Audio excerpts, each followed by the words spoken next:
तो आज जो है हम पढ़ने वाले हैं वो सेक्शन 6 के बारे में पढ़ने वाले हैं। जैसा कि आपने सेक्शन 5 के बारे में काफी कुछ पढ़ लिया है, ठीक है।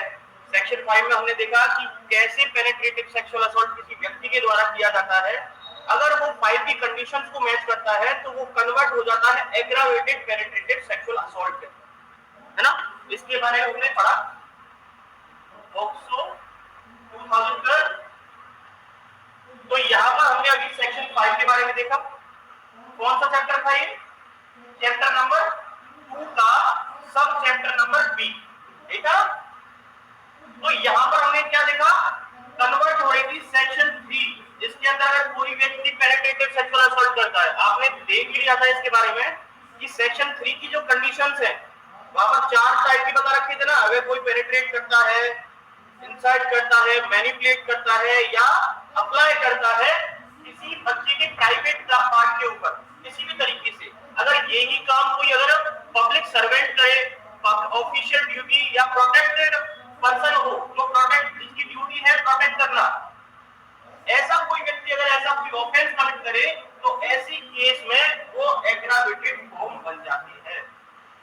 जैसे कि मैंने आपको बताया था, ये एक तरीके से रेप है, लेकिन इसको एक नाम दिया गया अलग तरीके से और इसको और कैटेगराइज वे में डिफाइन किया गया कि किस किस व्यक्ति को इसके अंदर रखा जाएगा। तो इसकी पनिशमेंट जो है वो कहां पर रखी आपको मैंने बताया था ना, हर एक चैप्टर के लिए अलग अलग ऑड इवन चलता है इसमें, ठीक है ना। तो पहला ऑफेंस बताता है, दूसरा पनिशमेंट, पहला ऑफेंस दूसरा पनिशमेंट, ऑड इवन, ठीक है। ऑफेंस पनिशमेंट, ऑफेंस पनिशमेंट, फिर ऐसे ही एक और चैप्टर है ऑफेंस पनिशमेंट। तो ये सेक्शन 3 था। सेक्शन 4 सेक्शन 5 ऑफेंस डिफाइन करता है और सेक्शन 6 जो है वो पनिशमेंट बताता है। अब देखिए इसकी पनिशमेंट क्या बता रखी है। इसके अंदर भी अमेंडमेंट कर दिया। मैंने बताया ना कि 2013 के बाद से अब ये 2013 में तो जो अमेंडमेंट किया गया वो किया ही गया, लेकिन ऐसा कोई खास अमेंडमेंट उसके अंदर नहीं किया गया। लेकिन इसके लिए इन्होंने 2019 का एक अमेंडमेंट एक्ट लेके आए थे, आपको पता है ना, क्योंकि वो पेनिट्रेटिव सेक्सुअल असॉल्ट मतलब रेप से रिलेटेड, क्योंकि बहुत ज्यादा रेप हो रहे थे, तो इसलिए इन्होंने उसकी पनिशमेंट और ज्यादा डबल कर दी, ठीक है। वो क्या चीज हुई है इसके अंदर ये देख लेते हैं।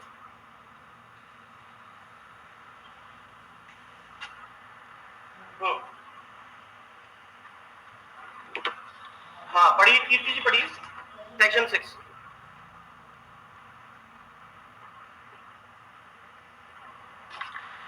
नया एक्ट है यार, पुराना है?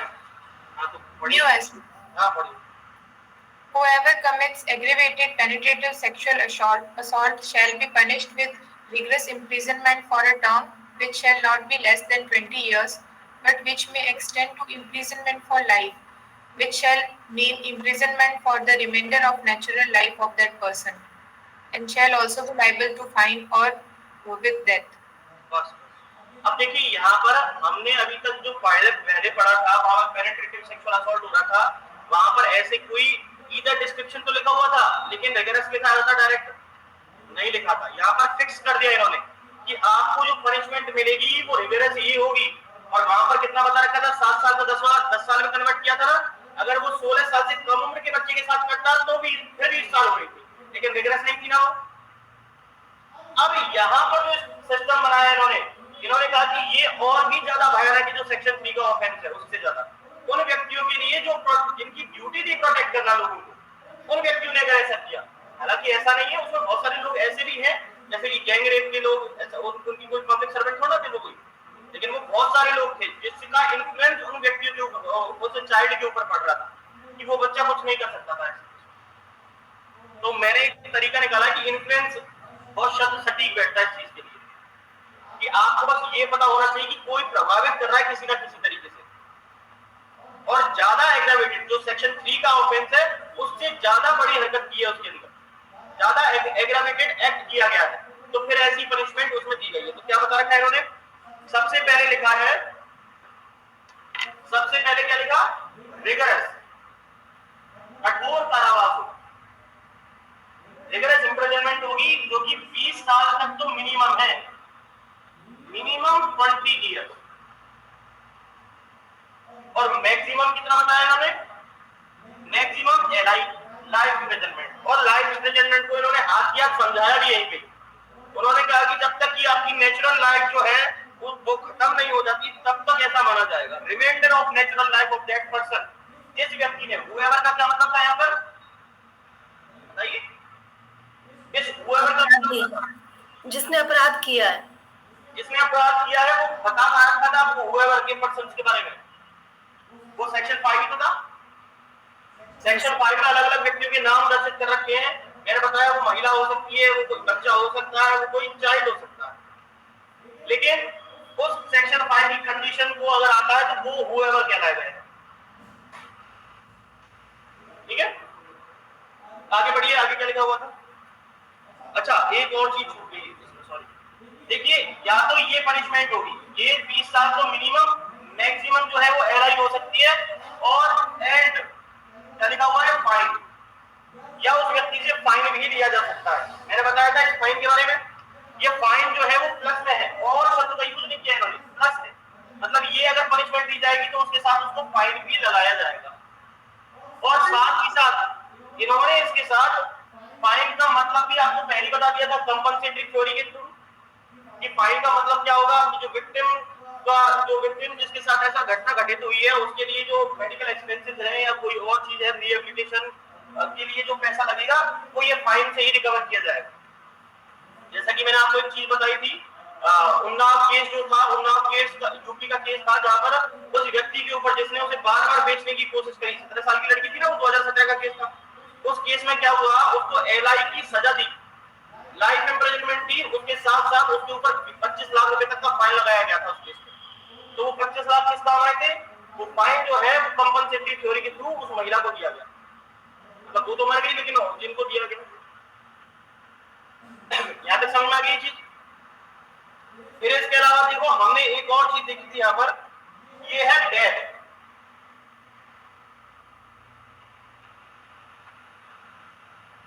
ये नई चीज जुड़ के आई है यहाँ पर।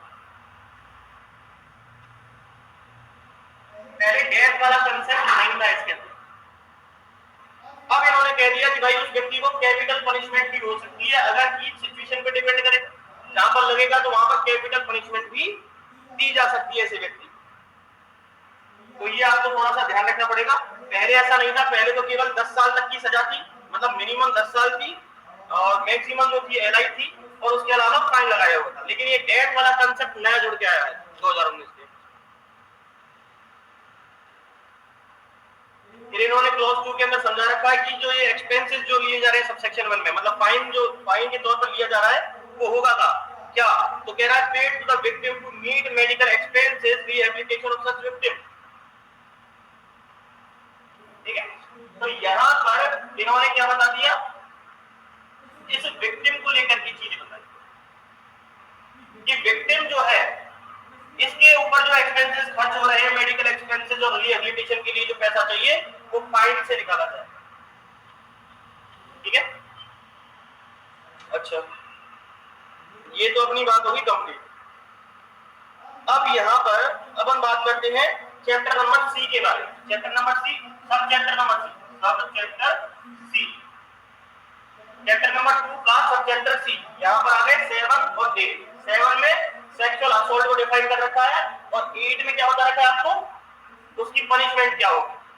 तो यहाँ पर आपको शब्दों को समझना है। जो मैंने आपको एक केस बताया था ना, इसका नाम क्या था, सतीश रगड़े वर्सेस स्टेट ऑफ महाराष्ट्र। तो वहां पर एक केस हुआ था, लेकिन उसको लेकर के एक अपील हुई थी। ठीक है, उस अपील का केस क्या है वो आपको ढूंढ के लाना है। जब अपील की गई थी ना उनके द्वारा,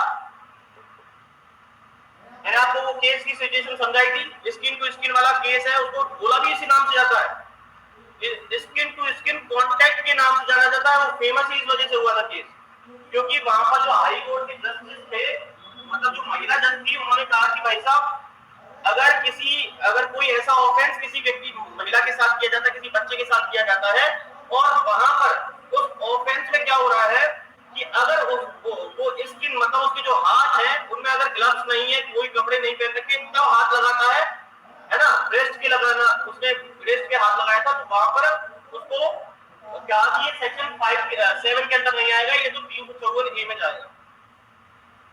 नहीं, क्योंकि वो सेक्सुअल हरासमेंट मान रहे थे उसे, आईपीसी में मान रहे थे उसे, सॉरी 354 के अंदर मॉडेस्टी को ब्रीच करना, ठीक है, वहां पर उसको यूज कर रहे थे। लेकिन ये जो चीज थी, ये इन्होंने कही कि भाई साहब ये क्या कर रहे हो, ये तो बच्चे के साथ हो रहा है, तो ये सेक्शन 7 में जाना चाहिए, सेक्सुअल असॉल्ट। तो उन्होंने क्या ग्राउंड लिया यहाँ पर, उन्होंने कहा कि साहब ये ऐसा नहीं है, क्योंकि यहाँ पर स्किन से स्किन तो कांटेक्ट हुआ नहीं, उसने तो कपड़े पहन रखे थे और कपड़े में उसने ऐसे ब्रेस्ट को हाथ लगाया, टच किया, तो उसके ऊपर कैसे लग सकता है। तो उन्होंने कहा कि उन्होंने ऐसे कहा कि भाई स्किन टू स्किन कांटेक्ट होगा तभी वो सेक्सुअल असॉल्ट बना जाएगा, वो सेक्शन 7 के अंतर्गत आता है। तो इस बात को लेकर के, क्योंकि ये तो बिल्कुल ही इलॉजिकल चीज थी, तो ऐसा इसका मतलब तो हर ऑफेंडर को प्रोटेक्शन मिल जाएगा, तो इसका मतलब तो वो कुछ भी करेगा, सेक्सुअल असॉल्ट किसी महिला के साथ करेगा तो वो तो ग्लव्स पहन के कुछ भी कर सकता है उसके साथ, क्योंकि स्किन से स्किन टच नहीं होनी चाहिए। ये क्या लॉजिक हुआ। तो यहाँ पर सुप्रीम कोर्ट ने जब अपील की गई, ये अपील का केस आपको ढूंढ के लाना है कि कौन से नंबर का केस है, फिर मैं आपको बताऊंगा, नहीं पता चलेगा। सर वो एडवोकेट जनरल नाम से था केस तो सर। हाँ, एडवोकेट जनरल। और सर शायद 2 एग्जाम हुआ था तभी सर, 2021 का ही केस है सर, क्योंकि वो आए उसी टाइम का फरवरी में हुआ था शायद। हाँ, लेटेस्ट केस है, इसलिए काफी इंपॉर्टेंट हो जाता है इसके आगे। अच्छा देखिए, यहाँ पर सेक्शन 7 को समझ लीजिए, यहाँ पर सुप्रीम कोर्ट ने, जब सुप्रीम कोर्ट में अपील की गई, अटॉर्नी जनरल जो थे वहां के, उन्होंने अगर अपील की, भाई साहब ये क्या कहा है इन्होंने, क्योंकि उसको लेकर के वहां पे बवाल मच गया था कि भाई ये कहते हैं क्या रहे ये लोग। तो फिर उन्होंने कहा कि सुप्रीम कोर्ट ने कहा कि भाई हम इस बात की जो उन्होंने जजमेंट दिया है उसकी निंदा करते हैं, और इसका मतलब इससे कोई नहीं है कि कॉन्टेक्ट स्किन टू स्किन है या नहीं है, ये तो डिपेंड करता है उस माइंड सेट के ऊपर, जो ऑफेंडर के द्वारा सेक्सुअल इंटेंशन थी उसके ऊपर डिपेंड करता है। अब आप भीड़ में जाते हो या कोई भी अगर टच हो जाए किसी का, तो इसका मतलब वो ऑफेंडर हो गया क्या उसको सेक्शन 7 में ले जाओगे क्या, या 354 में ले जाओगी, मॉडेस्टी ब्रीच हो गई है। तो उन्होंने कहा कि इसमें जो मेन किरदार होता है वो होता है सेक्सुअल इंटेंशन का। तो आपको वहां पर एक शब्द मिलेगा पढ़ने के लिए, सेक्शन 7 में सबसे पहला ही शब्द लिखा हुआ है वहां पर, सेक्सुअल इंटेंट टचेस लिखा हुआ है ना, इसके बारे में पढ़ते हैं क्या बता रहा है। अच्छा केस इसके बारे में हम थोड़ी देर बाद देख लेंगे, आप चाहो तो वो तो 2021 वाला तो लिख लेना, लेकिन आपको अपील वाला जो है पूरा का पूरा ये क्या है इससे मैं अगर बता दूंगा तो फिर याद नहीं रहेगा आपको, आप खुद पढ़ के आओगे तो याद हो जाएगा, ठीक है। अब देखिए क्या लिखा हुआ है, whoever with sexual intent touches the vagina, मतलब उसके प्राइवेट पार्ट को टच कर रहा है, जबकि वहां पर क्या हो रहा था सेक्शन 3 में, वेजाइना जो था, प्राइवेट पार्ट जो था उसको टच नहीं कर रहा था, उसके अंदर इंसर्ट करवा रहा था, मैनिपुलेट करवा रहा था, या पेनिट्रेट करवाने की कोशिश कर रहा था। लेकिन यहाँ पर पेनिट्रेशन नहीं हो रहा, केवल टच कर रहा है प्राइवेट पार्ट। तो इसलिए लिखा हुआ है whoever, जो कोई भी व्यक्ति with sexual intent touches the vagina, तो whoever का मतलब वही मेल फीमेल कोई भी हो सकती है। whoever का मतलब क्या हुआ यहाँ पर, वो महिला भी हो सकती है कोई, वो पुरुष भी हो सकता है, जिसके द्वारा ऐसा एक्ट किया जा रहा है whoever with sexual intent touches the vagina। Underline के लिए सबसे मेन इंपॉर्टेंट जो चीज है यहाँ पर सेक्सुअल इंटेंट टचेस, क्योंकि जब आप किसी केस को हैंडल करोगे, सपोज करो आप ही आरजेस बन गए, आप आरजेस बन गए, आपको लेकर के कोई मैटर आ गया इस तरीके के कि ये इसके अंदर आएगा या इसके अंदर आएगा, ताकि ये कोड जो है वो स्पेशल कोड का मायना रखता है, लेकिन सपोज करो आप जज हो, तो ऐसे केस में आपको सबसे पहली जो प्रायोरिटी होगी उस केस को हैंडल करने के लिए, उसमें क्या देखना पड़ेगा, आपको सेक्सुअल इंटेंट टच देखना पड़ेगा कि किस इरादे से वो टच किया गया है। तो यहाँ पर लिखा हुआ है वेजाइना। अब पेनिस किसके लिए, अगर वो बॉय चाइल्ड है तो, ठीक है। और क्या लिखा हुआ है, एनस और ब्रेस्ट ऑफ द चाइल्ड। ये जो ब्रेस्ट लिखा हुआ है ना, ये ही केस था वो जिसके अंदर सेक्सुअल इंटेंशन सेक्शन 7 में आना चाहिए था, लेकिन उन्होंने मना कर दिया। बाद में उन्होंने सुप्रीम कोर्ट में इसके बारे में कहा कि सेक्शन 7 में आएगा। अच्छा फिर आगे क्या लिखा हुआ है, make the child touch the vagina. अब ये काम पहले तो कौन कर रहा था, खुद कर रहा था, अब ये चाइल्ड से करवा रहा है। Make the child touch the vagina, मतलब ये महिला करवा रही है ऐसा कोई चाइल्ड के साथ, या पेनिस मतलब कोई पुरुष करवा रहा है चाइल्ड से ऐसा, और anus breast of such person और एनी अदर पर्सन, या थर्ड पर्सन के से कह रहा है कि तू कर ऐसा उस बच्चे के साथ, या बच्चा ऐसा करे तेरे साथ। समझ में आ रही है बात? ये तीन व्यक्ति हैं इसके अंदर, वो खुद whoever चाइल्ड दूसरी पार्टी और तीसरी पार्टी कोई भी any other person. Does any other act with sexual intent, लेकिन और ऐसा कोई भी अदर एक्ट करता है इसी तरीके के, एनी अदर एक्ट मतलब इसका जो ये बता रखे वो तो है ही, इनके अलावा कोई और चीज ऐसी कही जा रही है उनके द्वारा, तो विद सेक्सुअल इंटेंशन, तो which involve the physical contact without the penetration. तो अभी जो फिजिकल कांटेक्ट शब्द लिखा हुआ था ना यहाँ पे, इसी को उन्होंने कहा था कि यही जो स्किन टू स्किन कांटेक्ट वाली बात कही ना, तो उन्होंने कहा फिजिकल कांटेक्ट मतलब ये थोड़ा होता है जो आप कह रहे हो कि हाँ मतलब स्किन से स्किन ही भिड़ेगी, वही ये सेक्शन 7 में आएगा। फिजिकल कांटेक्ट तो मतलब आपने हाथ भी लगाया किसी के और उसने अगर कुछ पहन रखा है तो उसका मतलब ये थोड़ा ना कि फिजिकल कांटेक्ट वो नहीं होगा, वो भी हो सकता है। तो अपने आप में ये वाइड एरिया है।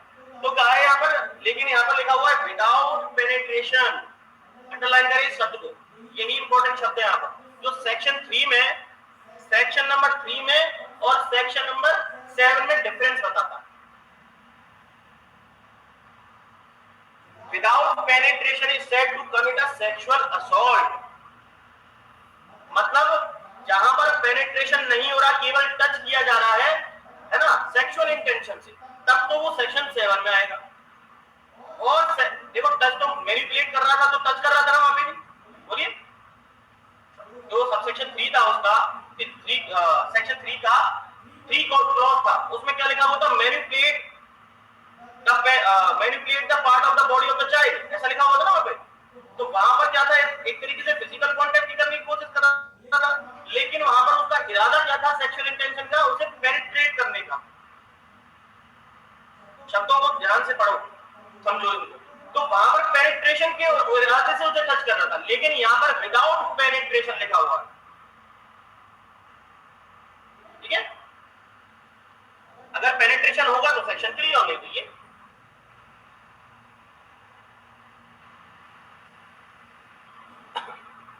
तो ये क्या कहलाया, is said to commit a sexual assault. तो ऐसे केस में ये सेक्सुअल असॉल्ट कहलाता है। बताओ आया नहीं आया समझ में? अच्छा, इस सेक्सुअल असॉल्ट के अंदर किसी तरीके का कोई भी चेंज नहीं किया गया। इसमें क्यों नहीं किया गया? क्योंकि मेन जो चीजें हो रही थी, जो घटना घटित हो रही थी, वो रेप से रिलेटेड ही हो रही थी, जो सेक्शन 3 और सेक्शन 5 के अंतर्गत आ रही थी। लेकिन इससे रिलेटेड कोई भी ऐसे मैटर नहीं थे, तो इसमें कोई भी अमेंडमेंट चेंज नहीं किया गया। आगे देखिए इसमें क्या बता रखा है। आगे सेक्शन 8 जो है इसका, इसे देख लीजिए। अब ये सेक्शन 8 देखो, सेक्शन 8 की फॉर पनिशमेंट। अब यहाँ पर इस सेक्शन 7 की पनिशमेंट को यहाँ पर डिफाइन करो। ये क्या बता रहा है यहाँ पर, whoever commits sexual assault। अगर सेक्सुअल कमिट असॉल्ट को करने की बात कर रहा है, तो मतलब सेक्शन 7 का ऑफेंस कमिट कर रहा है कोई व्यक्ति।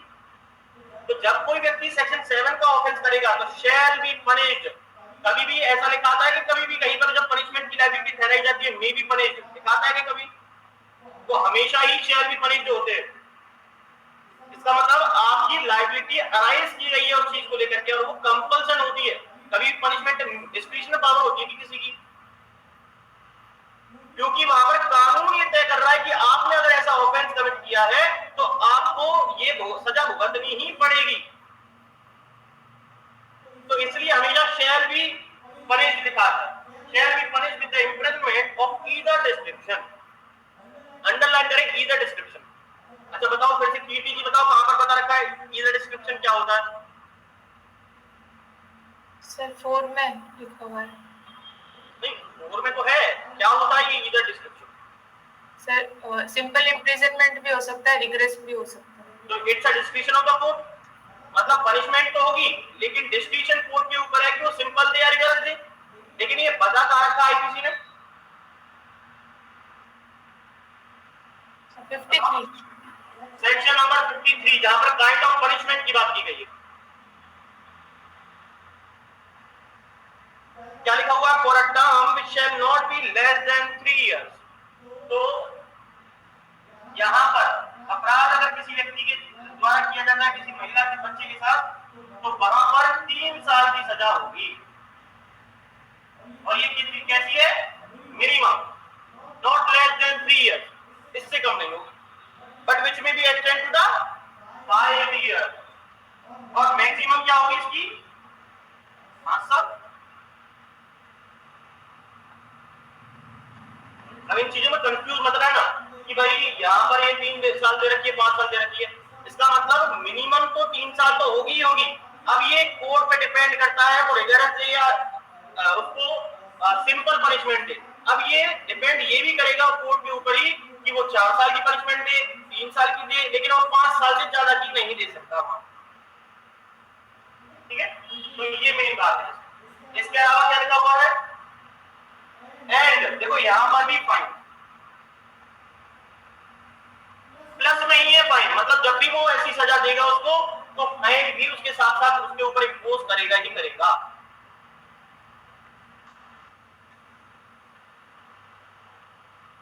ये किसकी ड्यूटी हो जाएगी जब ऐसी चीजों का इस्तेमाल किया जाता है? तो बताओ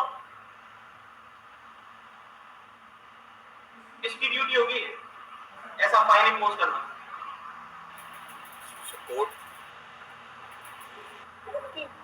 स्टेट की होगी, कोर्ट की होगी। अच्छा, अब देखो यहाँ से हमारा ये चैप्टर सी कंप्लीट हो गया। अब देखो चैप्टर नंबर डी क्या बताता है इसके बारे में। सब चैप्टर नंबर डी देखो ये बता रहा, चैप्टर सेक्शन नंबर 9 और सेक्शन नंबर 10, मतलब ओ फॉर ऑफेंस जो सेक्शन नंबर 9 में बताया हुआ है आपको, और सेक्शन 10 में इसकी पनिशमेंट बता रखी है। और ये सेम वही है जो एग्रावेटेड अभी फॉर्म पढ़ी थी हमने सेक्शन नंबर 5 में।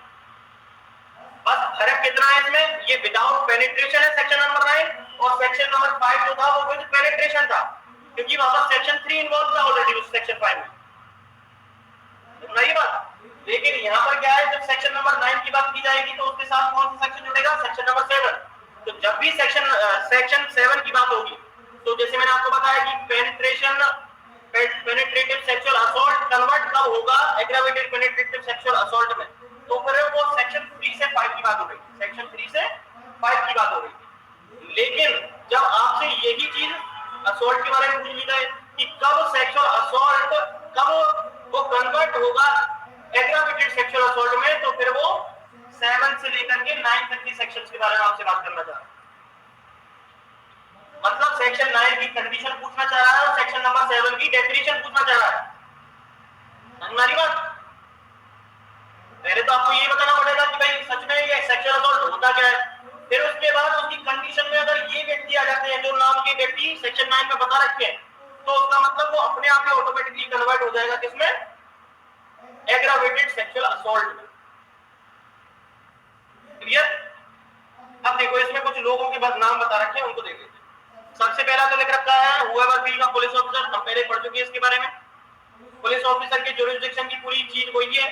फिर उसके बाद देखिए दूसरा लिखा हुआ है आर्मी फोर्सेस के मेंबर्स, सेम वही है, कोई अंतर नहीं है, और वही ज्यूरिसडिक्शन बता रखा है इन्होंने। फिर उसके बाद हमने देखा था पब्लिक सर्वेंट के बारे में, क्लॉज सी, वही है सेम पब्लिक सर्वेंट। फिर देखा था मैनेजमेंट और स्टाफ ऑफ जेल, वही सारा सिस्टम है पहले वाला जो अपन पहले पढ़ चुके हैं इसके बारे में। फिर लिखा हुआ है हुएवर बीइंग मैनेजमेंट और स्टाफ ऑफ हॉस्पिटल, पहले जेल वेल के बारे में बताया था कि अगर उसके अंदर किसी अक्यूज पर्सन को रखा जाता है या ऑब्जर्वेशन होम में किसी व्यक्ति को रखा जाता है और उसके साथ ऐसा किया जा रहा है, मतलब रखा किसी बच्चे को जा रहा है, बच्चे के साथ हो रहा है नहीं ऑफेंस, बच्चे के साथ हो रहा है, लेकिन वहां के स्टाफ या मैनेजमेंट के द्वारा किया जाता है, या हॉस्पिटल में किसी बच्चे का ट्रीटमेंट चल रहा हो वहां पर ऐसा बच्चे के साथ किया हो।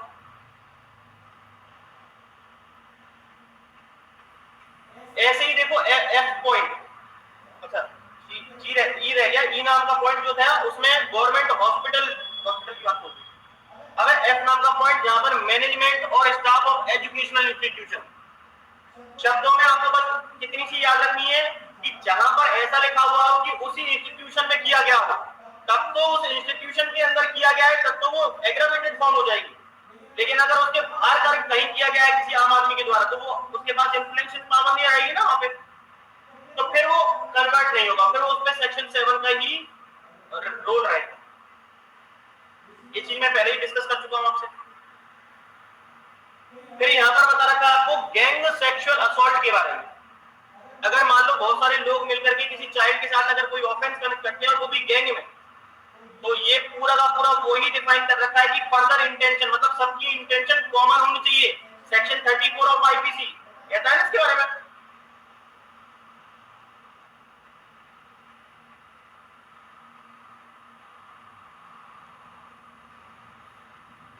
तो फिर यहाँ पर ऐसा होगा।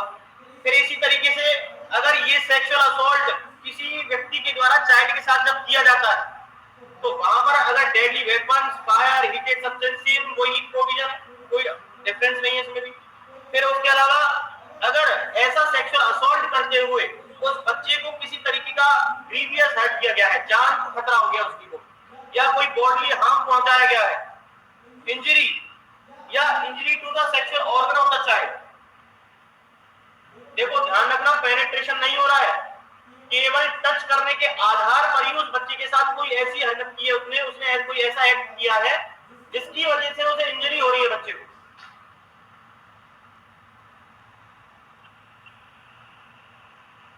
फिर है जे पॉइंट जहां पर लिखा हुआ है whoever commits sexual assault on a child which physically incapacitated, मतलब ऐसा कोई सेक्सुअल असॉल्ट किया गया उस बच्चे के साथ कि वो बच्चा जो है ना, बिकम लिखा हुआ है ना, अंडरलाइन कर लेना उस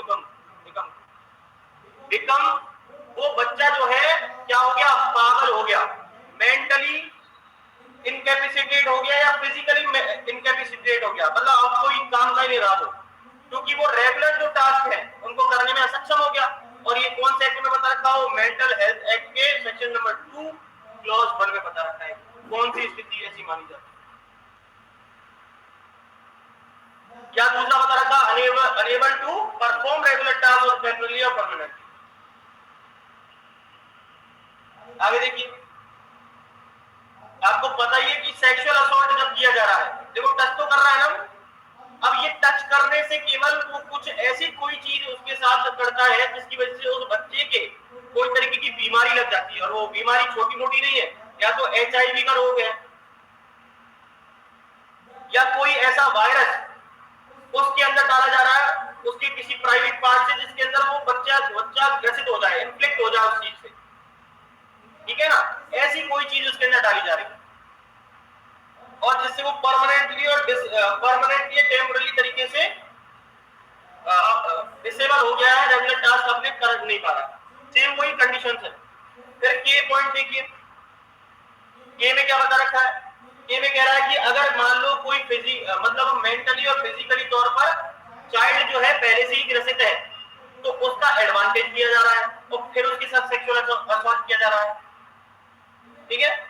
फिर इसके बाद है whoever commits sexual assault on a child more than one repeatedly, बार-बार उस बच्चे के साथ सेक्सुअल असॉल्ट किया जा रहा है, एक बार किया फिर बार-बार कर रहा है, एक से ज्यादा बार किया और यार रिपीटेडली कर रहा है। अभी कोई आम आदमी भी कर रहा है ना, तो वो भी इसमें इन्वॉल्व है, तो वो एग्रावेटेड सेक्शन नंबर 9 लग जाएगा उसके ऊपर। आगे देखिए, whoever commits sexual assault on a child more than one, अच्छा ये होगा।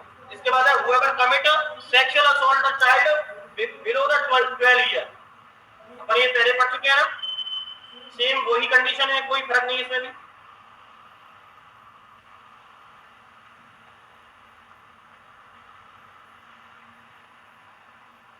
आगे देखिए, अब आगे दिख रखा है section number N, sorry subsection N है इसका। यहां पर दे रखा है कि अगर मान लो कोई डोमेस्टिक रिलेशन वाला है ना, अगर उसके अंदर चाइल्ड किसी रिलेटिव के पास रह रहा है, उसका रिलेशन जो है, देखो शब्दों को ध्यान रखना, पहले लिखा हुआ है ब्लड रिलेशन हो, दूसरा लिखा हुआ है अडॉप्शन रिलेशन हो, मैरिज से रिलेशन हो, चाइल्ड मैरिज भी तो होती है, या गार्डियनशिप या फॉस्टर केयर, 5 तरह की ऐसी चीज दे रखी है। और छठा दे रखा है ऐसा कोई चीज डोमेस्टिक रिलेशनशिप में किसी पेरेंट्स के द्वारा की गई।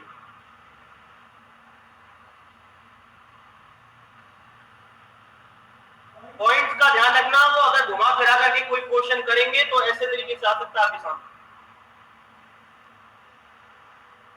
आगे देखिए क्या लिखा हुआ है, अगर बच्चा उनके साथ रह रहा है, शेयर हाउस होल्ड, पढ़ा था ना इसके बारे में हमने पहले भी, शेयर हाउस होल्ड क्या रहता है।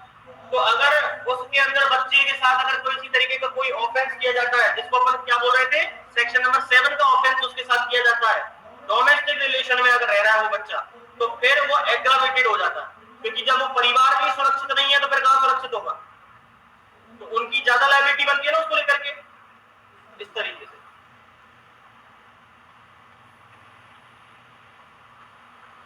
तो पॉइंट देखिए, ये कह रहा है ओनरशिप, मैनेजमेंट या स्टाफ किसी ऐसे इंस्टीट्यूशन का जो सर्विसेज प्रोवाइड कराते हो उस बच्चे को, तो उनके द्वारा अगर सेक्सुअल असॉल्ट किया गया हो,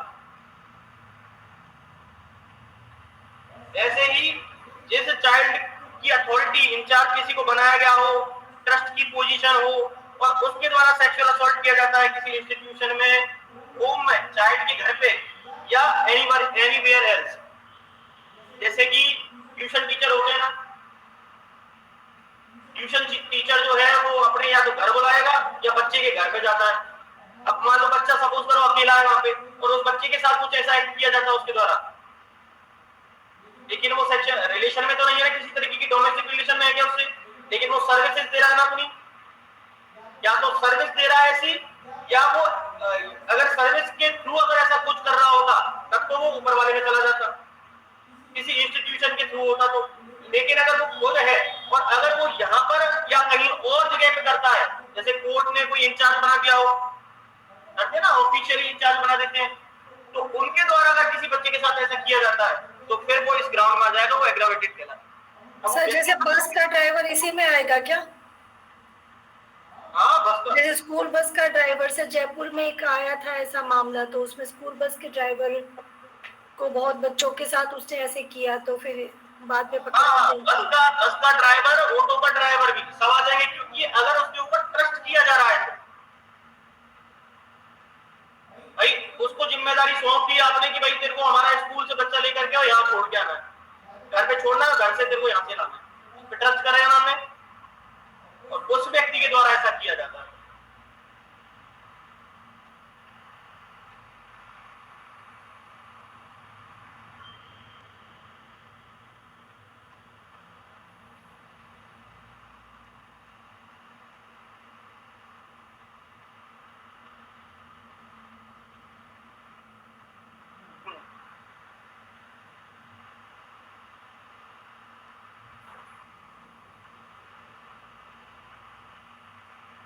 आगे देखिए क्या लिखा हुआ है, आगे कह रहा है कि कोई चाइल्ड पहले से ही प्रेग्नेंट है और उसको सेक्सुअल असॉल्ट किया जा रहा है,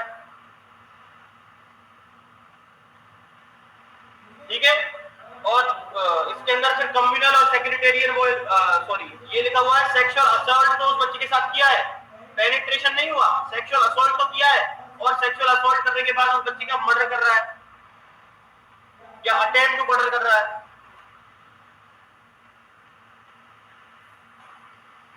फिर और एक और चीज है इसमें, कम्युनल और सेक्रेटेरियल वायलेंस, जहां पर दंगे फसाद हो रहे हो और वहां पर उसका एडवांटेज लेकर के किसी बच्चे के साथ अगर किसी तरीके का कोई सेक्सुअल असॉल्ट किया जाता है,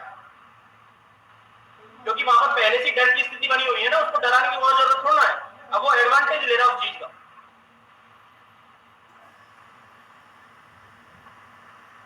और ये है फिर टी पॉइंट, टी पॉइंट देखिए इसमें बता रखा है, अगर कि व्यक्ति अगर पहले से ही किसी ऑफेंस के लिए प्रीवियसली कन्विक्टेड किया गया, मतलब इससे जो हैबिचुअल ऑफेंडर है किसी तरीके से, उसने पहले भी ऑफेंस कमिट किया हुआ है सेक्सुअल ऑफेंस, और पॉक्सो एक्ट में किया गया है या किसी अदर लॉ में कर रखा है, ठीक है, तो अगर जैसे कोई ट्रैफिकिंग एक्ट भी तो है ना आपके पास, तो ट्रैफिकिंग एक्ट के अंदर या इसके अंदर कहीं पर भी कोई ऑफेंस कमिट किया है, तो फिर ऐसा व्यक्ति दोबारा से अगर सेक्सुअल असॉल्ट करता है तो फिर वो भी एग्रावेटेड हो जाएगा, क्योंकि वो हैबिचुअल पहले से ही था।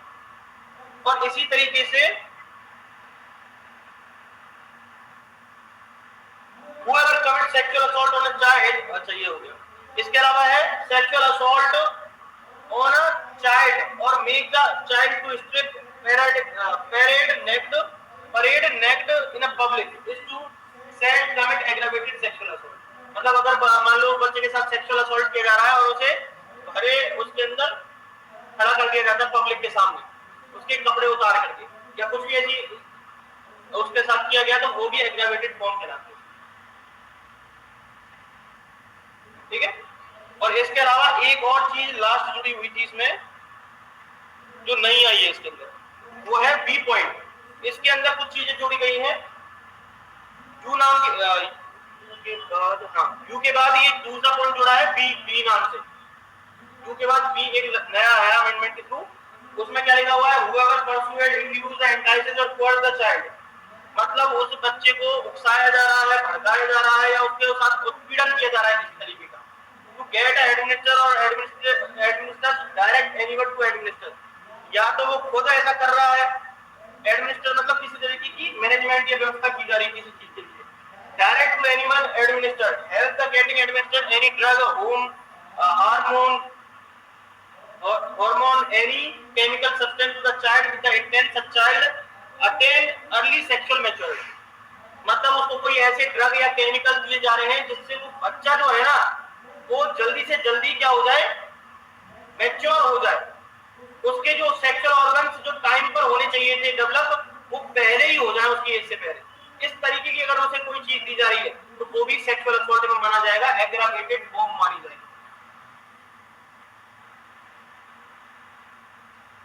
ठीक है।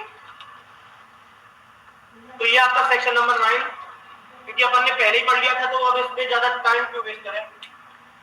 तो इसमें कोई दिक्कत हो तो बता सकते हो आप।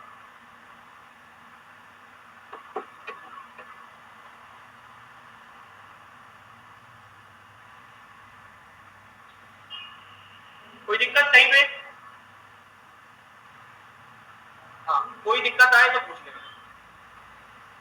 अब देखिए सेक्शन नंबर 10, देखो ये भी सेक्सुअल असॉल्ट से रिलेटेड था, तो इसमें भी कोई खास अमेंडमेंट इनको करने की जरूरत नहीं पड़ी, क्योंकि सेक्सुअल असॉल्ट के लिए ऐसा कोई इन्होंने प्रावधान नहीं कर रखा है इसके लिए। ठीक है।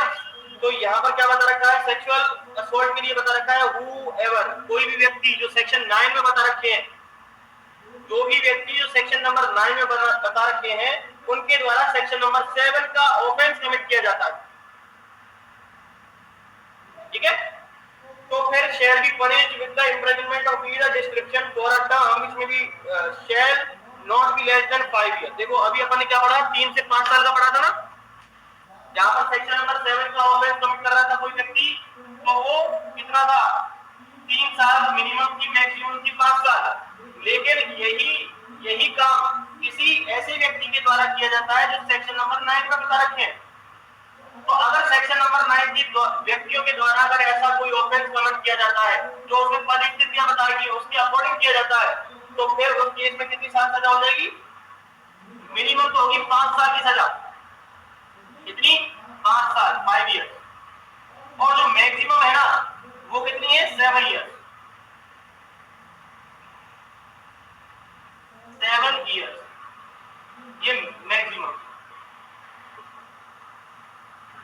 और फाइन तो है ही इसके साथ, फाइन तो हर जगह बता ही रखा है।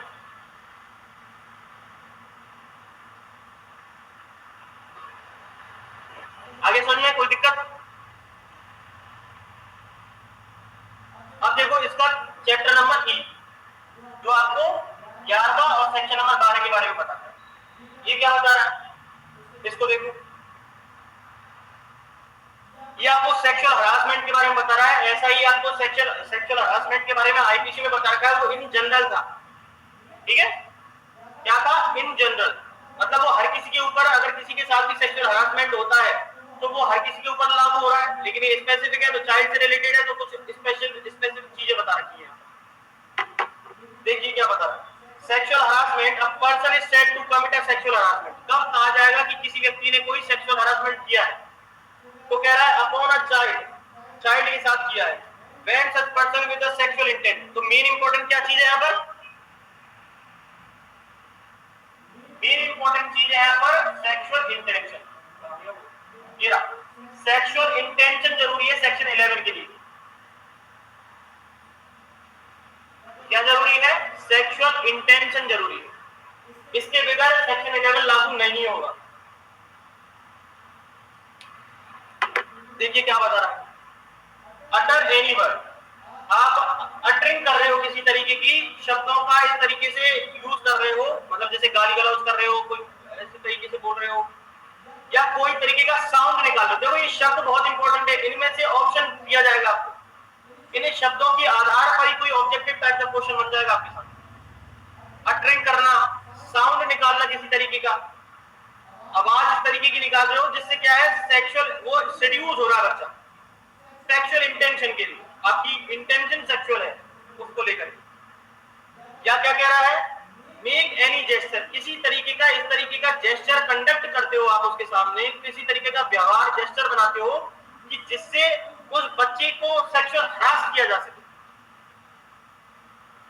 और क्या लिखा हुआ, एग्जिबिट एनी ऑब्जेक्ट, या तो किसी तरीके की कोई वस्तु ऐसी निकाल रहे हो आप, जैसे कि आपने कोई ऐसी चीज उसके सामने दिखाई, जैसे कि आपने कोई पॉर्न वीडियो चला दी उस बच्चे के सामने, होता है ना ऐसे, या पार्ट ऑफ द बॉडी, या आपने एग्जिबिट किया अपना बॉडी का पार्ट, मतलब आपने उसको पेनिस दिखाया या कोई और चीज दिखाई उस बच्चे को, तो ये क्या हुआ, ये सेक्सुअल हरासमेंट की काम कर रहे हो। अटरिंग शब्द को ध्यान रखना, अटरिंग पहला शब्द, दूसरा साउंड, तीसरा नंबर जेस्चर, चौथा नंबर था एग्जिबिट ऑब्जेक्ट और any part of the body.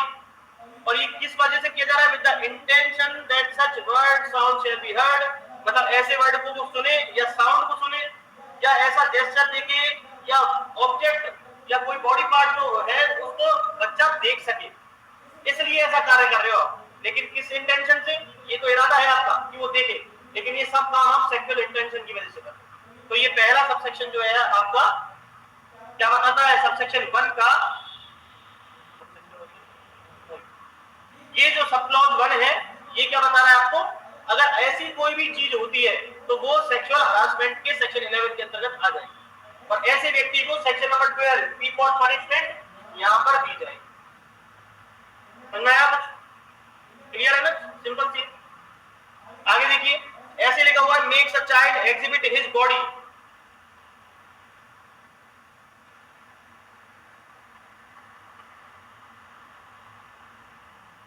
exhibit his body or any part of his body as so as it is seen by such person or any other person, या तो वो खुद ऐसा व्यक्ति या किसी ऐसे व्यक्ति से कहता है या करवाता है, वही एग्जिबिट करवा रहा है अपने बॉडी के पार्ट्स दिखा रहा है उसको, तो वो क्या होगी, सेक्सुअल हरासमेंट होगी।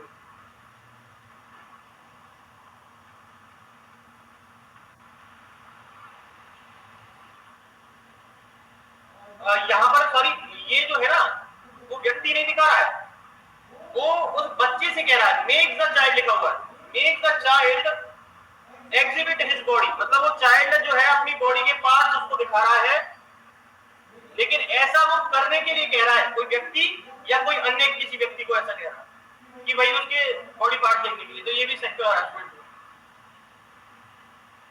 तीसरा थर्ड पॉइंट है, shows any object to the child in any form और media for the pornographic purposes, या अभी आपने देखा ना, इसने बॉडी पार्ट दिखाई या कोई ऑब्जेक्ट दिखाया या ऐसी अटरिंग वटरिंग कर रहा था, इसके अलावा ये क्या कर रहा है, यहाँ पर उसको कोई ऐसी कोई डिजिटल चीज या ऐसी कोई सी चीज पे पिक्चर्स दिखा रहा है, तो या कोई पॉर्न वीडियोस दिखा रहा है बच्चे को, shows any object to a child, या कोई किताब जो अश्लील किताब आती है या कोई ऐसी वैक्सीन या ऐसी कोई चीज दिखा रहा है उस बच्चे को, किस बात के लिए, पोर्नोग्राफिक पर्पसेस के लिए।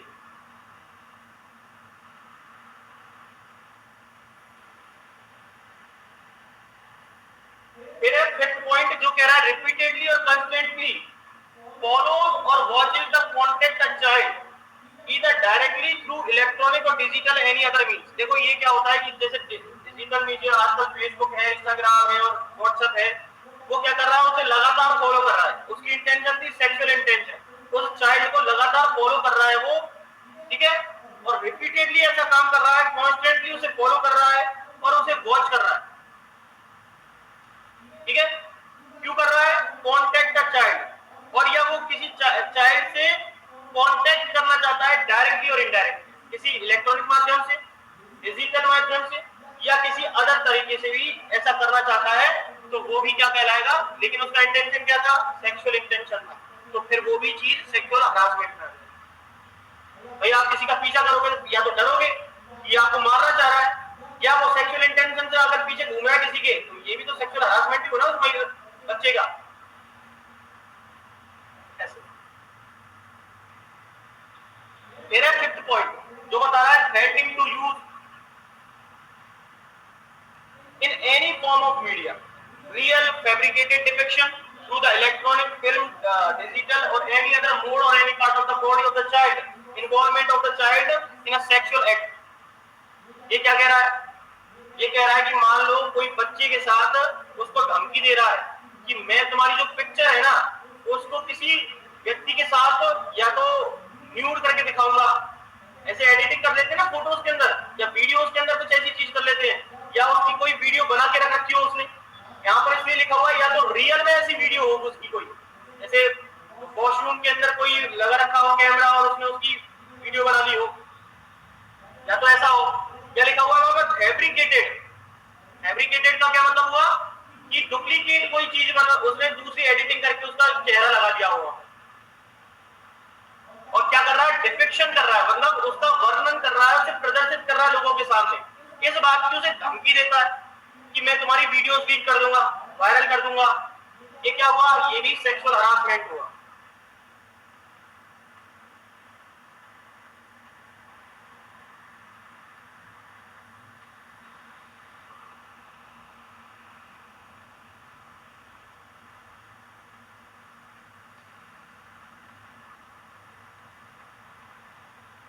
समझ आ गया। इसी तरीके से कह रहा है entices a child for the pornographic purpose और गिव ग्रेटिफिकेशन देयरफॉर। ग्रेटिफिकेशन का क्या मतलब हुआ, या तो उसको किसी तरीके का लोभ लालच दे रहा है, और क्या कह रहा है उससे बार बार, उससे कह रहा है कि भाई साहब पोर्नोग्राफिक पर्पस के लिए मेरे को तुम्हें यूज करना, तो ऐसे तरीके से उसको कहना भी, ये भी सेक्सुअल हरासमेंट होगा उसका। वो मना कर रहा है लेकिन उसको कह रहा है मैं तेरे को ये दे दूंगा, मैं तेरे को वो दे दूंगा चाइल्ड को, तो ये क्या हुआ, ये भी एक तरीके का सेक्सुअल हरासमेंट। सर ग्रेटिफिकेशन मतलब लालच होता है ना, उसको किसी तरीके से पैसा या कोई भी चीज देना।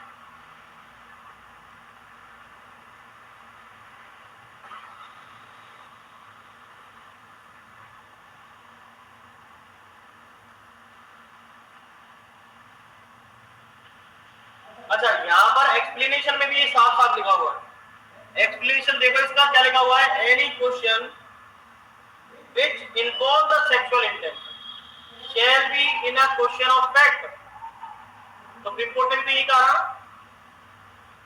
सुप्रीम कोर्ट ने क्या कहा कि सबसे पहले तो किसी व्यक्ति पे सेक्सुअल हरासमेंट का आपने केस तो लगा दिया, तो सबसे पहले वहां पर क्वेश्चन क्या उठाया जाएगा, सबसे पहला क्वेश्चन यही होगा, क्वेश्चन ऑफ फैक्ट जिसको कह रहे हैं।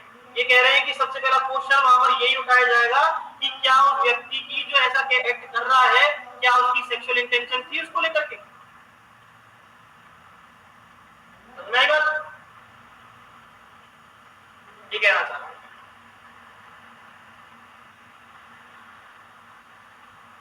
तो पहले फैक्ट को प्रूव करो तब देखेंगे इस चीज के बारे में। अब देखो पनिशमेंट क्या बता रखे हैं सेक्शन 12 में, punishment for the sexual harassment whoever commits sexual harassment upon a child shall be punished with the imprisonment of either description, underline करें either description।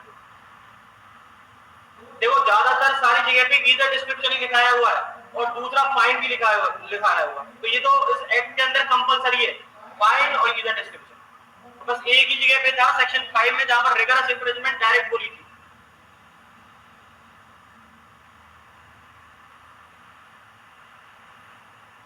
तो क्या कह रखा है यहाँ पर, which may be extend to the 3 years, मतलब 3 साल तक की सजा हो सकती है उसमें, वो रिगरस भी हो सकती है सिंपल भी हो सकती है। इसका मतलब क्या हो, 3 साल मिनिमम नहीं है, 3 साल तक की का मतलब है कि उसे 1 साल की भी हो जाएगी, 6 महीने की भी हो जाएगी और 2 साल की भी हो जाएगी, 3 साल से ज्यादा की नहीं होगी। ऐसे केस में जो कि सेक्शन 11 के अंदर अगर सेक्सुअल ऑफेंस अगर किसी व्यक्ति के द्वारा किया जाता है, और साथ ही साथ मैंने आपको बताया कि उसके ऊपर फाइन भी इम्पोज किया जाएगा। तो इस तरीके से आपका ये चैप्टर नंबर 2 कंप्लीट हो गया पूरी तरीके से।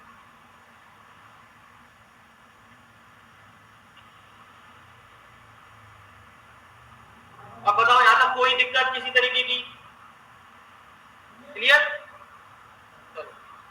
अब देखो चैप्टर नंबर 3 के बारे में समझ लेते हैं थोड़ा सा, डिस्कशन इसके ऊपर कल करेंगे। यहां पर क्या रखा है चैप्टर नंबर 3 में, यूजिंग अ चाइल्ड का उपयोग किया जा रहा है for the pornographic purpose and punishment therefore, और उसकी जो अगर पोर्नोग्राफिक पर्पस के लिए किसी चाइल्ड का यूज किया जाता है तो उसकी पनिशमेंट क्या होगी। तो सेक्शन 13 जो बता रहा है आपको, वो तो केवल ये बता रहा है कि पोर्नोग्राफिक पर्पस के लिए यूज किया जाना का मतलब क्या होता है, मतलब उसको डिफाइन कर रहा है using for the pornographic purpose कि ये होती क्या चीज है। और 14 जो है वो बताता है इसकी पनिशमेंट कैसे कैसे होगी। तो अगर मान लो आपने केवल पोर्नोग्राफिक पर्पस के लिए किसी बच्चे को यूज किया तो वहां पर आपको एक्ट जो है वो कौन से करने पड़ेंगे, चैप्टर नंबर 2 के एक्ट करने पड़ेंगे उसके लिए। या तो आप उस बच्चे के साथ सेक्सुअल पेनिट्रेटिव सेक्सुअल एक्ट करोगे, या सेक्सुअल असॉल्ट करने मतलब उसके प्राइवेट पार्ट को टच करोगे, तभी तो सेक्सुअल पोर्नोग्राफी बनेगी। तो अगर ऐसी कोई भी पोर्नोग्राफी बनेगी तो उसके लिए क्या रहता है, पोर्नोग्राफी आपने बनाई है, वीडियो बनाई है उस बच्चे की बाकायदा, तो वो जो उसको यूज किया गया उसके लिए तो आपको अलग ऑफेंस की सजा होगी। इसके अलावा आपको एडिशन में वो भी सजा दी जाएगी जो आपने एक्ट किया है। नहीं बात, इसका मतलब जैसे कि मान लो आपने पोर्नोग्राफी पर्पस के लिए बच्चे को यूज किया, तो आपने यूज किया उसके लिए तो अलग सजा है ये। इसके अलावा आपने उस पोर्नोग्राफी वीडियो बनाने के लिए आपने सेक्शन 3 का ऑफेंस कमिट किया हुआ, मतलब पेनिट्रेटिव सेक्सुअल असॉल्ट किया उस बच्चे के साथ। तो फिर अगर ऐसी वीडियो आपने बनाई है तो वहां पर आपको ये सेक्शन 4 के अंदर तो पनिशमेंट मिलेगी मिलेगी, उसके साथ साथ सेक्शन 14 के अंदर एडिशनल पनिशमेंट भी दी जाएगी। समझ बात? इसी तरीके से सेक्शन 15 जो है वो भी नया तरीके से अमेंडमेंट हो गया है, सेक्शन 14 में भी अमेंडमेंट हुआ है और ये बहुत इंपॉर्टेंट है सेक्शन 14। अच्छा क्वेश्चन बनता है यहां से। सेक्शन नंबर 15 जो है इसको पूरा चेंज कर दिया है इन्होंने। इसके अंदर स्टोरेज की बात की गई है, टाइप ऑफ स्टोरेज। अब जैसे मान लो आपने पोर्नोग्राफी वीडियो थी, किसी की बच्चे को लेकर के पोर्नोग्राफी वीडियो थी, लेकिन इस चीज को आपको अगर मान लो कोर्ट में जाके साबित करना हो और आपने अपने घर पे रखा कि वो स्टोर करके कि सालों से मैं एविडेंस के तौर पे दिखा सकता हूं, तो क्या आपको सजा होगी क्या उस केस में? सजा होगी क्या? भाई आप एविडेंस के तौर पे ले जाना चाह रहे हो ना, तो फिर उसमें होगी क्या? लेकिन आपने घर पे स्टोर कर रखी है बेचने के चक्कर में, तो फिर तो होगी ना। या आप अपने ही बेच नहीं रहे आप, लेकिन आप अपने इंटरेस्ट में उसे एंजॉय करने के लिए रख रखी है आपने, ये भी तो गलत ही है ना। तो फिर आपके ऊपर सेक्शन 15 लागू होगा। लेकिन आपके पास आपने एविडेंस के तौर पर रख रखी है, आप बता रहे हो कि सच में एविडेंस के तौर पर रख रखी है, लेकिन फिर भी आपने वो अभी तक नहीं दी कोर्ट में, उसके बारे में जानकारी नहीं दी आपने किसी को भी, तो इसका मतलब आपकी इंटेंशन गलत थी, तो फिर भी सजा हो जाएगी। तो इस तरह की बहुत सारी चीजें इसके अंदर सेक्शन 15 के अंदर बहुत सारी चीजें बता रखी। आप अगर चाहो तो पढ़ लें एक बार सेक्शन 13 भी, अगर टाइम है तो आपके पास, या कल? सर कल ही करते हैं। चलो थैंक यू। सारी चीजें क्लियर है? कोई डाउट हो तो पूछ सकते हो आप, कल पूछ लेना एक बार पढ़ के आप। बाकी आपका एक जो होमवर्क दिया है केस के बारे में आप मेरे को बताना, और उसके थोड़े से अगर फैक्ट अगर पता चले तो बताना। ओके।